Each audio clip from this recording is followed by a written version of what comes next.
Tragedia nel pomeriggio a Preganziò, il 61enne muore schiacciato dal tronco dell'albero che stava tagliando nel giardino della madre. La vittima è un noto gioielliere di Mogliano. Ancora sangue sulle strade, nel pomeriggio muore Centauro 34enne a Borso del Grappa. Nella notte si è spenta in ospedale un'anziana investita sabato a Gaglierine e Badoere piange il 21enne deceduto nello schianto di 2 notti fa a Mogliano. Polemica a distanza in comune a Treviso, Conte accusa l'amministrazione di aver perso 6 milioni di euro per un mancato ricorso, replica la giunta, speculazione politica. Coalizione civica ufficializza la corsa di Kasugana di Said Caibi, consigliere comunale uscente, primo candidato sindaco di origini stranieri, ora sono in 6 a sfidarsi. Scaduto oggi il termine per le scuole per presentare i documenti sulle vaccinazioni obbligatorie, 300 bimbi nella Marca tra 0 e 6 anni rischiano l'esclusione alla materna, rischio sanzione per altri 6.000. Centro prelievi di Borgo Cavalli preso d'assalto questa mattina da oltre 800 persone, di solito sono 500, mattinate di super lavoro, probabilmente complice la giornata libera legata al ponte di 1° maggio. Sport volley con la splendida partita che ieri al Palaverde ha portato le Pantere dell'Imoco Conegliano a vincere per la seconda volta lo scudetto, tifosi in delirio. Buonasera e ben ritrovati dalla redazione di Treviso, lo avete dunque sentito dai titoli: tragedia nel pomeriggio a Preganziò, il 61enne muore schiacciato dal tronco dell'albero che stava tagliando nel giardino della madre, la vittima è un noto gioielliere di Mogliano. Sentiamo. Era andato ad effettuare dei lavori di giardinaggio nella villetta di via Bacchin a 7 comuni di Preganziol, dove abita l'anziana madre. Augusto Bacchin, 61 anni, è morto poco dopo le 17:30 schiacciato dal tronco dell'albero che stava tagliando. La mamma e la badante che l'aiuta sono state le prime a chiedere soccorso ad alcuni avventori della vicina trattoria. Subito sul posto sono arrivati i vigili del fuoco, i sanitari del 118 con l'elicottero e i carabinieri. Purtroppo per Augusto Bacchin non c'era più nulla da fare. La famiglia Bacchin è molto conosciuta. Augusto gestiva una gioielleria in centro a Mogliano, il fratello l'altro negozio di famiglia a Preganziol lungo il Terraglio. La notizia della tragedia si è rapidamente diffusa lasciando 2 comunità sconvolte. Schianto mortale nel pomeriggio dopo le 17 a Borso del Grappa lungo la strada che porta al rifugio Stella Alpina. A perdere la vita un 34enne di Mussolente mentre era in sella alla sua moto. Subito sul posto i vigili del fuoco con i sanitari del SUAM 118 di Crespano. Inutile ogni tentativo di soccorso, per il motociclista non c'è stato nulla da fare, al vaglio degli inquirenti la dinamica del sinistro. E purtroppo dobbiamo registrare ancora un altro mortale, tragico schianto sabato notte a Campocroce di Mogliano, a perdere la vita un 21enne di Badoere. Il servizio. Quando io ho sentito il colpo, ho sentito un grido e ho detto hanno preso sotto qualcuno, perché poi non si è sentito più niente. Il botto dell'auto che si schianta contro la spalletta in cemento di un ponticello e poi il silenzio dell'ennesima tragedia sulla strada. È morto così Enrico Manesso, 21 anni, di Badoere. L'incidente pochi minuti dopo la mezzanotte tra sabato e domenica lungo la provinciale che collega Zero Branco a Mogliano, all'altezza di Campocroce. A tradire Enrico forse un colpo di sonno o una distrazione, l'auto è uscita di strada e l'impatto, violentissimo, non gli ha lasciato scampo. Enrico Manesso veniva dalla festa di laurea di un amico, abitava con i genitori, un fratello ed una sorella a Badoere e lavorava nella ditta del padre, la Tessil 2000 di Tre Baseleghe. La famiglia è molto conosciuta in paese. Enrico aveva frequentato gli scout, giocava a calcio nel quinto e come tanti suoi coetanei amava i viaggi e stare in compagnia con i moltissimi amici che ora si apprestano a salutarlo per l'ultima volta. A Badoere l'intera comunità è sconvolta. Voglio solo dimostrare la vicinanza mia, di tutta l'amministrazione, di tutta la comunità di Morgano alla famiglia, augurando loro che possano trovare la serenità e la forza per affrontare questo momento difficile. Il silenzio, secondo me, e la vicinanza e anche una preghiera per chi ci crede è la cosa più utile e indispensabile in questo momento. È morta stanotte all'ospedale di Conegliano Assunta Tonus, 77 anni. Sabato l'anziana era stata investita da una moto condotta da un uomo di 84 anni mentre in sella alla sua bicicletta stava percorrendo via Calderozze a Gagliarine. La donna, subito soccorsa dai sanitari del SUAM, era stata trasportata al nosocomio coneglianese dove questa notte il suo cuore ha smesso di battere. Il motociclista ora indagato per omicidio stradale. Disattenzione alla guida, leggerezze nel rispettare le regole sono tra le principali cause degli incidenti stradali che purtroppo stanno riportando la Marca al triste primato di vite spezzate degli anni 90. Sentiamo. Un 2018 iniziato nel modo più tragico per la Marca, 9 morti in 4 mesi ai quali si devono aggiungere le 4 vittime registrate a dicembre. Sono drammatici i dati degli ultimi mesi sugli incidenti stradali in provincia di Treviso, nuovamente costretta, come negli anni 90, quando deteneva il tragico record nazionale di vittime, ad interrogarsi sul perché e sul cosa si possa fare per fermare questa strage. Coordinate dalla prefettura, le istituzioni stanno cercando di dare una risposta, soprattutto in termini di prevenzione. La Procura ha anche istituito un apposito nucleo interforze. Adesso c'è un nucleo interforze all'interno della Procura, anche con personale applicato da altre forze di polizia, tipo della Polizia Locale di Treviso, in cui praticamente vengono esaminati tutti i fascicoli relativi ad incidenti stradali, quindi vediamo che cosa l'esame di questi fascicoli ci può consentire anche in chiave di prevenzione. Prevenzione che paga lo scotto della carenza di risorse, ma che si sta orientando, oltre che nella repressione sulla strada di comportamenti illeciti, soprattutto nell'educazione dei più giovani, con iniziative nelle scuole, anche perché i dati parlano chiaro, più ancora dell'eccesso di velocità e l'alterazione alla guida, che restano comunque tra le cause principali dei sinistri, la maggior parte degli incidenti avviene per distrazione, dal non allacciare le cinture al sempre più frequente uso del cellulare alla guida. Si tratta di ovviamente intensificare i controlli, lo stiamo facendo, delle polizie stradali, delle polizie locali, ma si tratta anche di far crescere una cultura della sicurezza, proprio perché larga parte dei nostri incidenti è dovuta in realtà a disattenzione. C'è ormai sempre più dilagante il tema della disattenzione dovuta all'uso di smartphone e cellulari. Questo provoca numeri inaccettabili di morti sulle strade, specie nei nostri ragazzi. Ed ora siamo alla politica, il botta e risposta tra centrodestra e amministrazione comunale di Casugana a non aver ricorso, come hanno fatto altri 44 comuni, contro l'iniqua ripartizione del fondo di solidarietà avrebbe fatto perdere a Treviso quasi 6 milioni di euro. Solo speculazione politica, la replica della Giunta.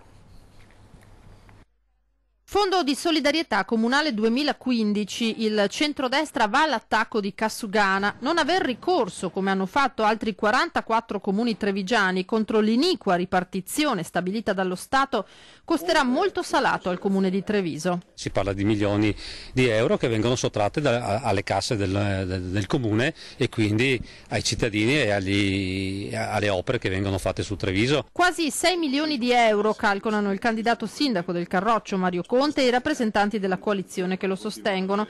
La giunta a Manildo, Rincarano, aveva riconosciuto l'iniquità delle modalità di ripartizione del fondo che penalizzava di fatto i comuni virtuosi, ma non aveva proceduto per vie legali, non arrivando quindi a beneficiare del pronunciamento del Consiglio di Stato che il 12 aprile scorso ha accolto le ragioni degli enti locali. Di fronte a questa, per loro stessa ammissione, iniquità, non si è voluto agganciare a quei 44 comuni che hanno deciso di denunciare questa iniquità anche da un punto di vista giudiziale. Naturalmente questo tipo di provvedimento non consente a chi non ha proposto il ricorso di avere quella ripartizione. Sui motivi di questa mancanza Conte e De Checchi, in qualità di consiglieri comunali, hanno depositato un'interrogazione, anche se il candidato sindaco un'idea di cosa abbia frenato l'amministrazione già ce l'ha. È mancata ovviamente la volontà politica, ma anche il coraggio di andare contro un governo amico. Purtroppo troppe volte l'abbiamo visto da parte di questa amministrazione, questo atteggiamento nei confronti del governo di Matteo Renzi, e però in questa occasione purtroppo i trevigiani hanno perso 5 milioni e 800 mila euro di risorse che potevano essere investite nel nostro territorio.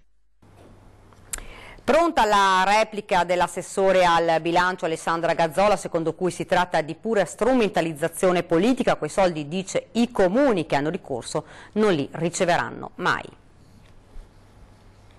Si tratta di una sentenza che determina una vittoria di Pirro per i 44 comuni che hanno sottoscritto questo ricorso. Quei comuni i soldi che hanno richiesto non li vedranno mai.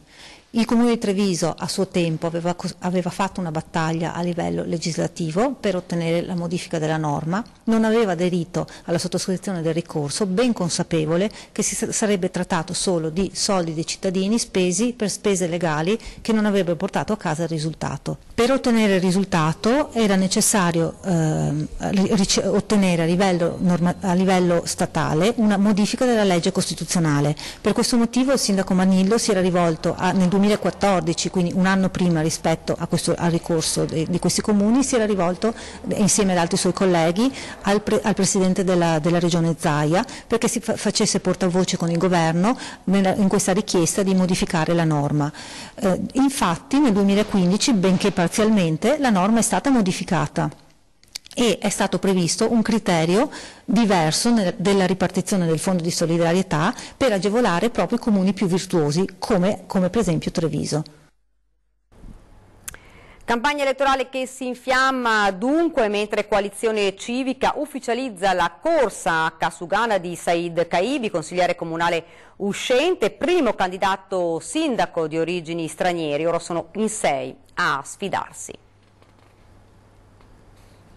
È ufficiale, naturalmente nei prossimi giorni faremo un'iniziativa apposita per lanciare questa candidatura e per raccontarvi anche un po' come mai siamo arrivati a tanto, siamo arrivati a dover candidare una persona come me di soli 27 anni a fare il sindaco di questa città. Era nell'aria da settimane, ora Coalizione Civica lo ha messo nero su bianco, la sinistra trevigiana si affida al consigliere uscente Said Kaibi, già rappresentante di SEL, poi candidato alle politiche con Liberi e Uguali. I nostri obiettivi sono gli obiettivi che avevamo sottoscritto nel 2013, cioè portare avanti l'accordo di Treviso Bene Comune. Questo accordo non è stato rispettato in questi 5 anni, noi più che essere quelli del no siamo stati quelli del sì, quelli che hanno votato praticamente tutte le delibere, dopodiché ieri anche Matteo Renzi ce l'ha insegnato in diretta televisiva che i no in politica vanno detti per una questione di coerenza e per una questione di valori non negoziabili. Nel programma pochi ma sostanziali punti dice casa, accoglienza, lavoro, trasporto pubblico,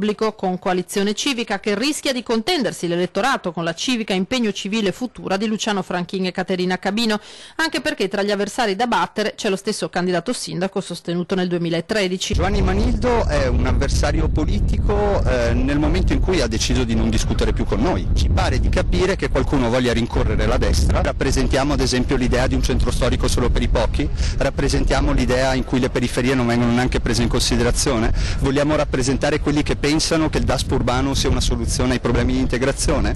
Benissimo, ma sono voti di destra e sono posizioni politiche di destra.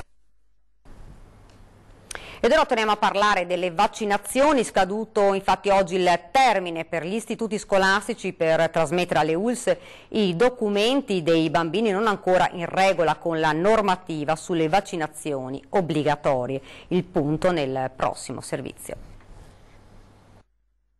Ultima campanella per le scuole che entro oggi dovevano trasmettere alle ULSS la documentazione relativa ai bambini non ancora in regola con le vaccinazioni obbligatorie. Per le famiglie era sufficiente, per evitare ogni conseguenza prevista dalla normativa, presentare anche solo copia della prenotazione per iniziare o proseguire il ciclo vaccinale.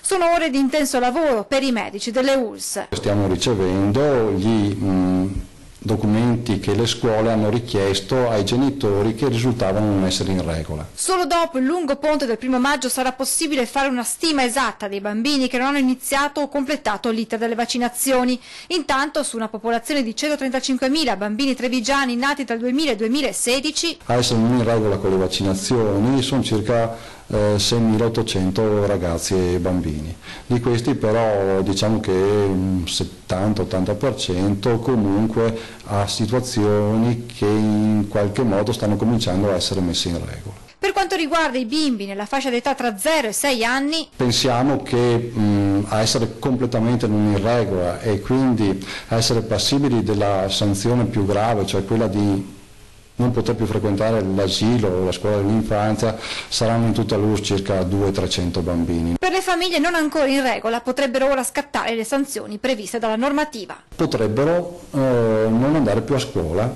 in quest'ultimo periodo dell'anno, a meno che non comincino il percorso vaccinale o prendono un appuntamento per cominciarlo. Questo può succedere e questo può essere deciso dalla scuola.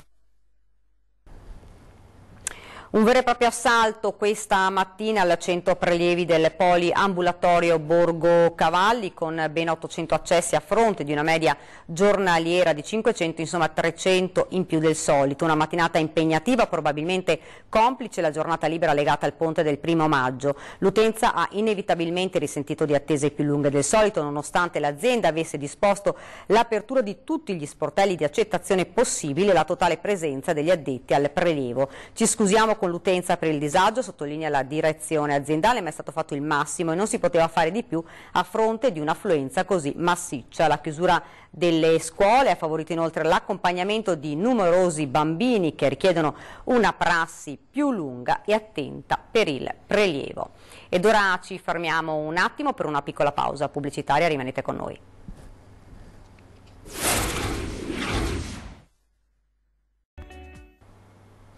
Siamo tornati nuovamente in studio con l'edizione trevigiana dei nostri telegiornali. Continuiamo con la cronaca. Ladro di offerte denunciato dai carabinieri per un doppio furto in una chiesa di Cavaso del Tomba, nell'Asolano.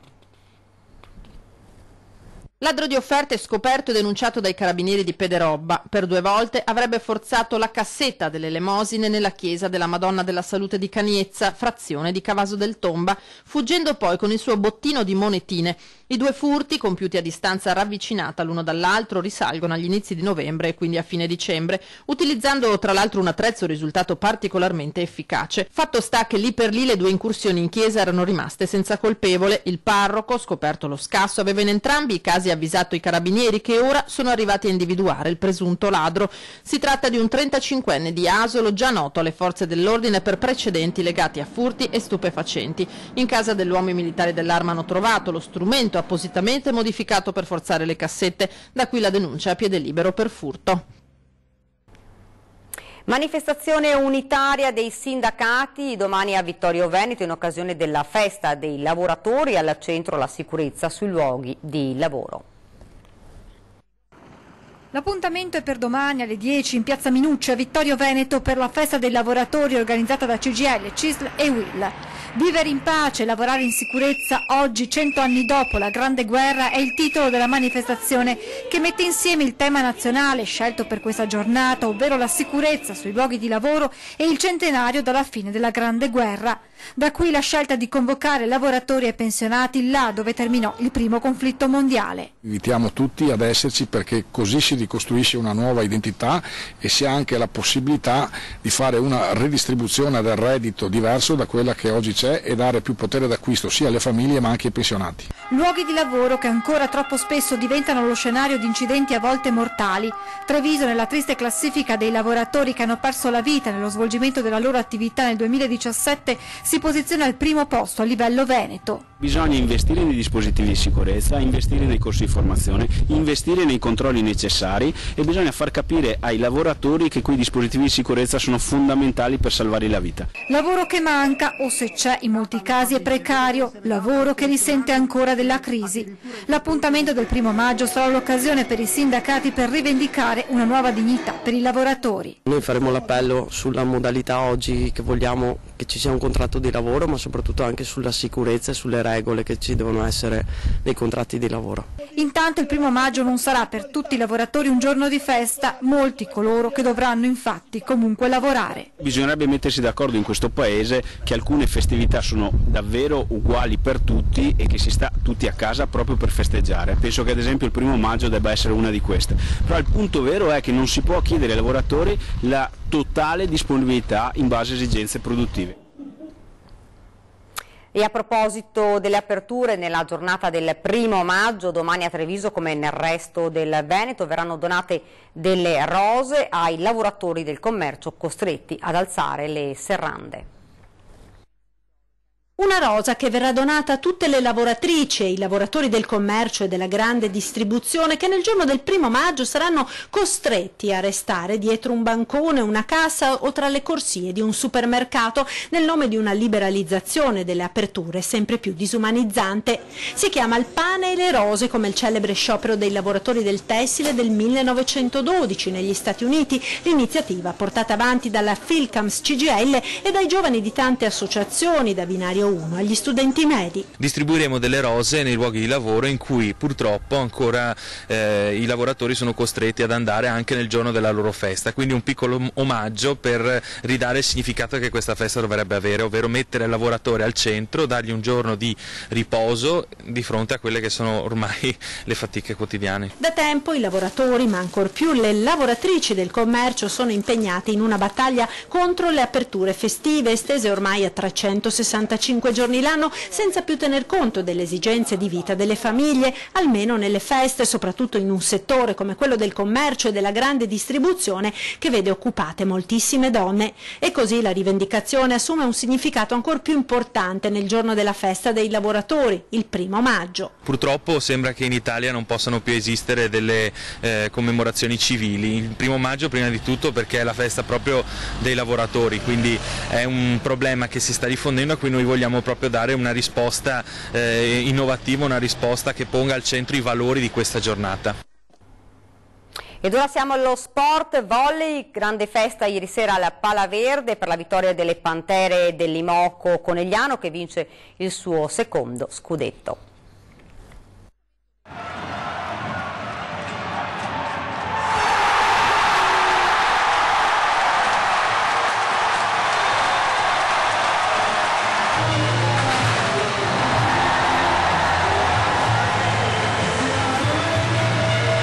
Un boato consacra le Pantere nell'Olimpo del volley. In un Pala Verde in delirio le ragazze dell'Imoco Conegliano conquistano il secondo scudetto dopo quello del 2006.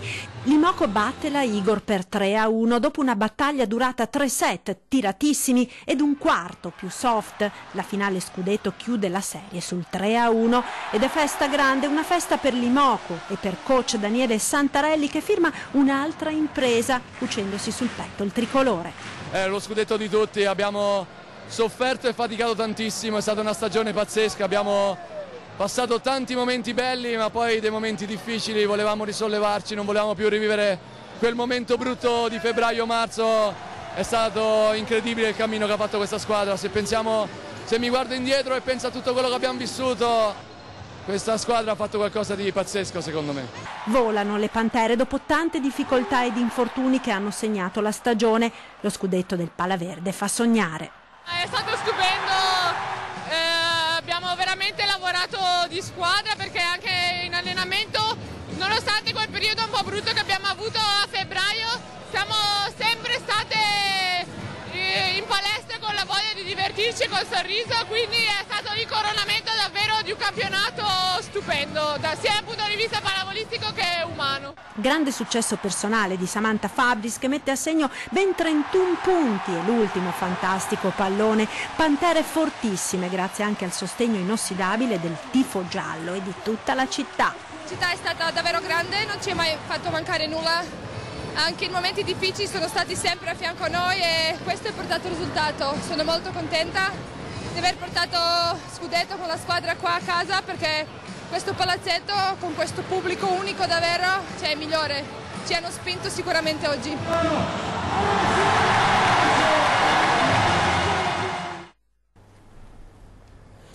Siamo quasi in chiusura, vi ricordo questa sera la nostra trasmissione 20 e 10, si parlerà di acqua come bene primario con il nostro ospite Alessandro Bonet, presidente di Piave Servizi. Subito dopo torna Ring, la politica alle corde, dalle 21:15 dalle regionali in Friuli Venezia Giulia con il trionfo del centrodestra e della Lega di Fedriga, il crollo del Movimento 5 Stelle al no di Renzi ad un governo PD 5 Stelle aspettando la direzione nazionale del PD di giovedì. Governo sempre più lontano. In studio Gian Antonio Darè, segretario nazionale della Lega Nord e Liga Veneta, l'onorevole Marco Marin, Forza Italia, l'onorevole Sara Moretto, PD ed il consigliere regionale del Movimento 5 Stelle Simone Scarabelle. Collegamenti con Trieste per sentire quindi i protagonisti del risultato in Friuli. E questa era la nostra ultima notizia, io vi lascio come sempre alle nostre previsioni del tempo, grazie davvero per averci seguito e buona serata.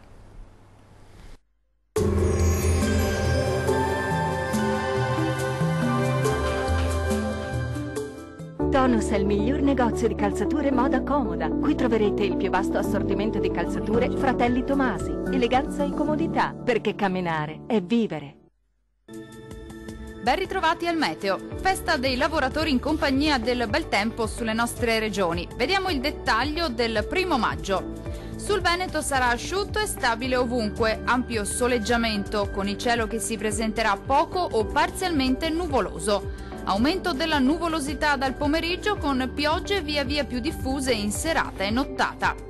Temperature minime comprese tra 8 e 11 gradi, massime previste in calo oscillanti tra 16 e 20 gradi circa.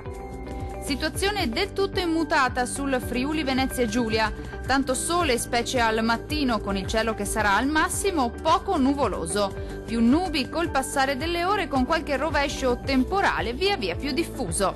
Le temperature minime saranno comprese tra 10 e 11 gradi, valori massimi in diminuzione oscillanti tra 19 e 21 gradi circa. Raggiungiamo infine il Trentino Alto Adige. Bel tempo con tanto sole nella prima parte della giornata, nel corso del pomeriggio aumentano le nubi e dentro sera-notte peggiorerà con piogge un po' su tutti i settori della nostra regione. Le temperature minime saranno comprese tra 10 e 12 gradi, valori massimi previsti in calo sui 19 gradi circa.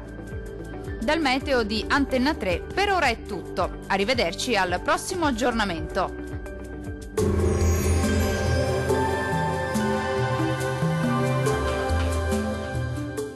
Tonus è il miglior negozio di calzature moda comoda. Qui troverete il più vasto assortimento di calzature Fratelli Tomasi. Eleganza e comodità, perché camminare è vivere.